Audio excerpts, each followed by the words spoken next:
bisa karena osteoporosis, juga karena sudah tua ya. Nah, yang selanjutnya kita masuk ke gangguan pada sistem gerak. Nah, gangguan pada sistem gerak itu dibagi menjadi dua. Yang pertama itu ada gangguan mekanis. Gangguan mekanis merupakan segala gangguan yang mengganggu fungsi normal kita Nah, yang mengganggu fungsi normal tulang, sendi, otot, dan juga jaringan ikatnya. Nah, gangguan ini disebabkan oleh berbagai faktor seperti cedera, penyakit, atau degenerasi akibat penuaan. Nah, gangguan yang pertama itu ada fisura atau retak pada tulang, di mana tulangnya itu mengalami kerusakan namun belum sepenuhnya putus. Jadi diibaratkan seperti gelas atau mangkok. Nah, kalau misalkan kita menaruh makanan yang terlalu panas atau terlalu dingin, mungkin gelasnya atau mangkoknya itu retak ya, bisa retak tapi belum pecah. Jadi gelas atau mangkoknya tadi kan masih bisa kita gunakan, tetapi strukturnya sudah rusak, sama seperti tulang seperti sudah nggak maksimal ya. Sudah nggak maksimal, nanti kemungkinan suatu hari bisa patah. Wow.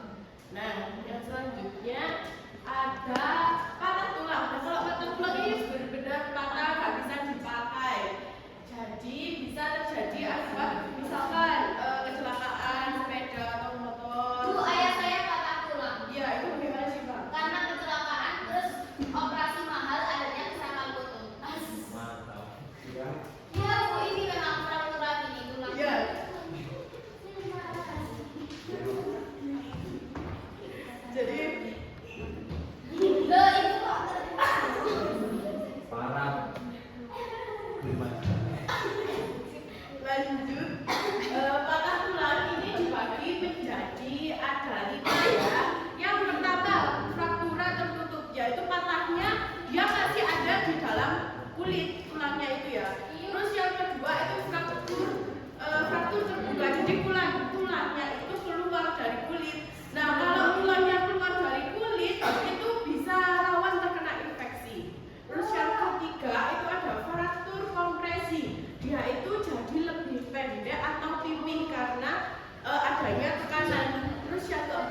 mialgia. Mialgia itu gangguan yang menyebabkan nyeri otot yang biasanya karena ototnya itu terlalu sering digunakan secara berulang-ulang dan menimbulkan rasa sakit. Misalkan kita lagi olahraga, kita olahraganya jarang olahraganya tuh secara ekstrim berlebihan, iya sampai 50 kilo gitu. Terus biasanya besok paginya pas waktu kita bangun itu badannya sakit-sakit semua, ya kram-kram kayak gitu. Kan biasanya kalau sampai yang parah itu sampai nggak bisa bangun ya karena terlalu ekstrim pas waktu olahraga. Yang selanjutnya ada osteoartritis, yaitu di mana kondisi tulang rawanya yang melapisi ujung tulang itu mengalami kerusakan sehingga lama-kelamaan tulangnya itu akan kasar dan tidak rata. Misalkan seperti ini, antara dua tulang akan di tengah-tengahnya yang ya. Nah, ketika tulang rawanya rusak, nanti antar tulang ini akan terus bergesekan ketika kita bergerak, jadinya tulangnya kasar, terus nanti lama-lama itu akan jadi kaku dan bengkak ya. Bantalannya rusak gitu ya? Iya, kalau yang kayak bantalannya itu rusak, jadinya kan antar tulang terus menggerus-gerus gitu. Iya, gesekan terus jadinya sakit. Terus yang keempat, osteoporosis. Mungkin kalian sudah sangat awam ya sama osteoporosis. Iya. Di mana osteoporosis ini sangat tulangnya keropos, sering terjadi pada orang yang sudah lansia, yang sudah tua. Di mana pembentukan tulang barunya itu tidak seimbang dengan pengurangan tulang yang sudah lama yang menyebabkan kepadatan tulang menurun dan tulangnya menjadi lebih rapuh. Nanti kalau osteoporosis itu tulangnya akan mengkeropos, nanti efeknya tulangnya bisa patah ataupun tulangnya melengkung. Tadi seperti yang di awal tadi dibilang yang orangnya jalannya membungkuk bisa jadi karena osteoporosis. Oh, gitu. Nah, di sini itu ada video tentang osteoporosis. Silakan disimak dulu.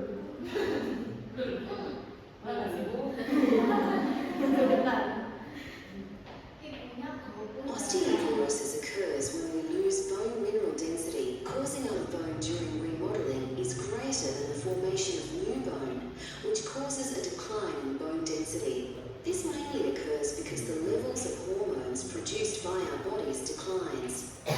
Hormones act as a regulator in the production of new bone, which is why postmenopausal women have a higher level of bone loss.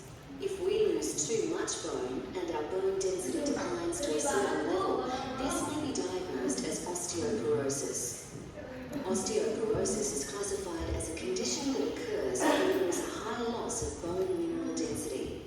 This reduces bone strength, making it easier to fracture fragile bones. Fractures occurring in the hip, the wrist, and the spine are the most common. Sudah semua tentang osteoporosis tadi ya. Sudah. Apakah ada yang mau ditanyakan? Ada, Bu. Ya.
Nah, gambar pertama ini kira-kira gambar apa, kedua gambar apa, nanti kalian cermati gangguan apa yang terjadi pada sistem gerak tersebut. Terus kalian setelah mencermati gambar tadi, kalian diskusikan permasalahan apa yang muncul dari gambar tersebut.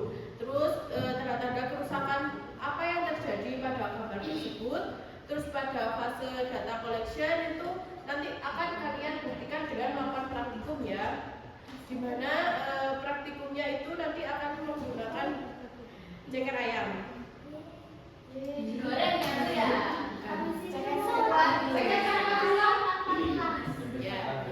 Nanti cara kerjanya nanti dengerin dulu semuanya. Nanti cara kerjanya yang pertama kalian cuci bersih cekernya dan dipisahkan tulangnya dari daging ya. Terus yang kedua siapkan di wadah atau botol plastik transparan dan diisi dengan berbagai jenis larutan yang berbeda. Nanti larutannya ada air biasa, air campur, terus ada juga air garam dan juga air cuka. Terus nanti setiap botol diberi label dengan jenis larutan yang berbeda-beda biar tidak tertukar. Nanti kalian rendam ceker ayamnya tadi ke dalam wadah yang sudah kalian beri larutan dan diberikan waktu selama 3 menit. Setelah 3 menit nanti kalian akan mengamati fleksibilitas di ceker ayam sebelum dan sesudah dilarutkan. Terus kalian mengamati juga warnanya, tekstur, bau, dan juga membandingkan hasil perubahan yang terjadi di setiap larutan. Terus nanti kalian tuliskan hasil dari pengamatannya dalam tabel berikutnya. Lanjut, nanti kalian menjawab pertanyaan-pertanyaan, ada 5 pertanyaan. Selanjutnya kalian presentasikan, nanti Ibu pilih salah satu kelompok untuk mempresentasikan, 2 kelompok yang lainnya nanti akan memberikan tanggapan, saran, dan masukan. Terus nanti finalisasi, nanti kalian akan membuat kesimpulan. Ada yang mau ditanyakan? Cukup jelas.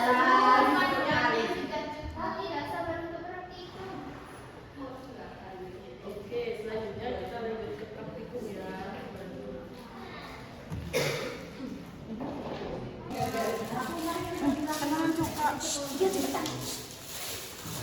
Kita kelompok 1 akan memasukkan ini ya.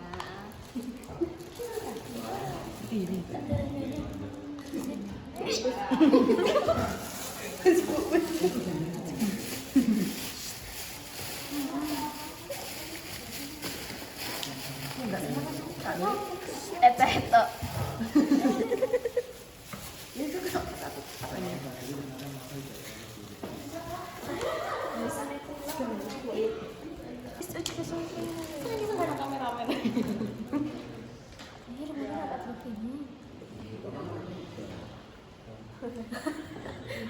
Sudah, nanti diamati selama 3 menit, diberikan timer, di timer dulu sekarang. Oh iya Bu, siap.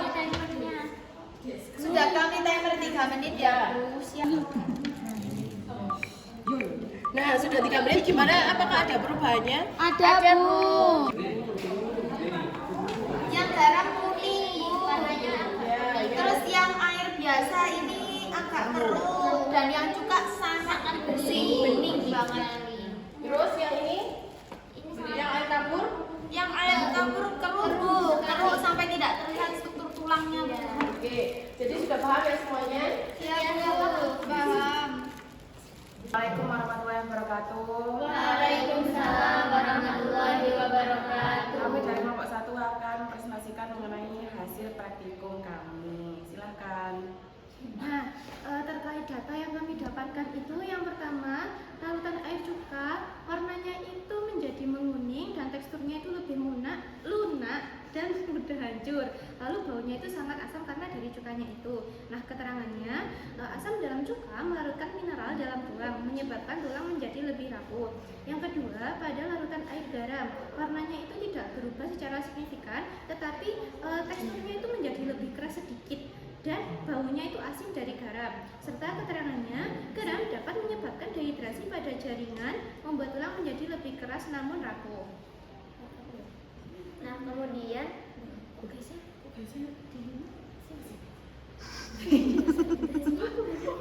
yang selanjutnya yaitu dari air kapur. Nah, untuk warnanya yaitu putih keabu-abuan. baunya tawar. Nah, untuk keterangannya yaitu kapur dapat mengubah struktur kristal tulang dan membuatnya lebih rapuh. Kemudian pada air biasa tidak berubah signifikan untuk warnanya. Dan kemudian untuk teksturnya yaitu tetap. Untuk baunya yaitu tidak berbau. Nah, untuk keterangannya yaitu air biasa ini digunakan sebagai pembanding untuk melihat pengaruh dari larutan yang lainnya. Oke. Lalu dari pertanyaan tadi itu yang pertama, bagaimana kondisi awal ceker ayam sebelum perendaman? Apakah ada perbedaan yang signifikan antar ceker ayam? Jadi kondisi awal ceker ayam dalam kondisi sehat, tidak busuk atau berbau amis, tidak ada bagian ceker ayam yang retak atau terdapat luka. Warna ceker ayam umumnya putih atau sedikit kekuningan. Lalu yang kedua, larutan mana yang memberikan pengaruh paling signifikan terhadap ceker ayam? Jelaskan alasannya. Cuka memberikan pengaruh paling signifikan terhadap ceker ayam. Hal ini karena sifat asamnya yang dapat melarutkan mineral penting dan tulang. Namun perlu diingat bahwa semua larutan yang digunakan dalam percobaan ini memiliki potensi untuk merusak struktur tulang ceker ayam dengan cara yang berbeda.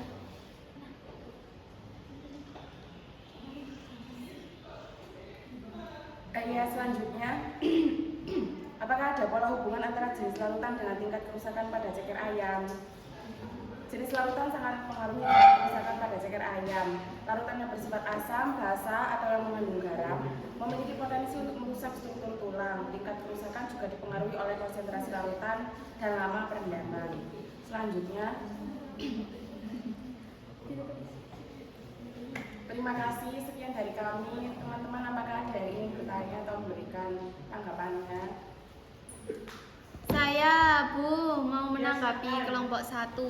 Kami dari kelompok 2 tentunya sangat setuju ya dengan presentasi kelompok 1 itu, di mana data yang disajikan ini sudah sangat jelas dan analisisnya sudah mendalam. Nah, kami dari kelompok 2 juga tertarik dengan pengaruh larutan basa terhadap kekakuan tendon. Namun kita ingin bertanya kepada kelompok 1, apakah ada kemungkinan variasi suhu lingkungan selama percobaan sehingga mempengaruhi hasil dari kalian tadi, dari struktur tulang yang di air kapur, di air biasa, di air cuka? Apakah ada pengaruh suhu lingkungan? Yang menyusun tendon terutama kolagen sangat sensitif terhadap suhu. Suhu yang terlalu tinggi dapat menyebabkan denaturasi protein, yaitu perubahan struktur protein yang mengakibatkan hilangnya fungsi. Hal ini tentu akan mempengaruhi kekakuan oleh tendon tersebut. Kalau suhu tinggi itu dapat menyebabkan denaturasi ya? Betul. Siap. Baik, di sini kami dari kelompok 3 ingin memberikan tanggapan. Presentasi yang dilakukan kelompok 1 itu sudah baik dan informasi yang disampaikan sangat lengkap. Namun mungkin bisa dipersingkat atau berisi poin-poin saja di LKPD-nya. Soalnya di LKPD-nya terlalu banyak tulisannya, jadi membuat mata saya sakit. Kelompok kami sakit maksudnya. Ya. Dari kelompok 1 kami akhiri. Wassalamualaikum warahmatullahi wabarakatuh. Warahmatullahi wabarakatuh. Nah, jadi tadi kita sudah membuktikan ya bagaimana gangguan yang ada di dalam sistem gerak. Jadi tadi itu kalau air cuka itu warnanya jadi apa? Ini banget tuh. Jadi tulangnya bagaimana kayak cuka gitu ya.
dikumpulkan. Jadi Bu, untuk pembelajaran hari ini kita sudah belajar gangguan sistem gerak, di mana gangguan sistem gerak ini disebabkan oleh beberapa faktor ya Bu, internal maupun eksternal. Internal berarti di dalam diri makhluk hidup itu sendiri, seperti kelainan genetik, adanya peradangan, dan juga degenerasi jaringan. Nah, tapi juga ada faktor eksternal Bu, faktor luar dari diri sendiri, seperti trauma, infeksi, gaya hidup yang tidak sehat. Kemudian Bu, dari praktikum yang sudah kita lakukan barusan, ternyata percobaan ceker ayam itu menunjukkan bahwa larutan basah seperti air kapur itu dapat meningkatkan kekakuan tendon. Hal ini kemungkinan disebabkan oleh interaksi ion kalsium dengan protein kolagen pada tendon. Itu sebelum kita menutup pembelajaran hari ini, kita lakukan proses dulu ya anak-anak. Silakan di-scan QR yang ada di papan. Oke, QR tenanan rek. Ketok soalnya gini. Sudah semuanya? Belum. Gimana soalnya? Sudah apa enggak? Belum Bu. Sudah Bu, karena penjelasan Ibu dan juga praktikumnya. Selanjutnya silakan diisi. Ini ada format penilaian supaya nanti kalian menilai temannya. Tinggal centang ya? Presentasi ya, tinggal menyentang saja. Dicentang ya. Kalau semuanya tidak boleh. Tidak boleh. Hanya emoticon. Tidak boleh. Sudah emoticon. Sudah semuanya? Nah, yang selanjutnya ini refleksi.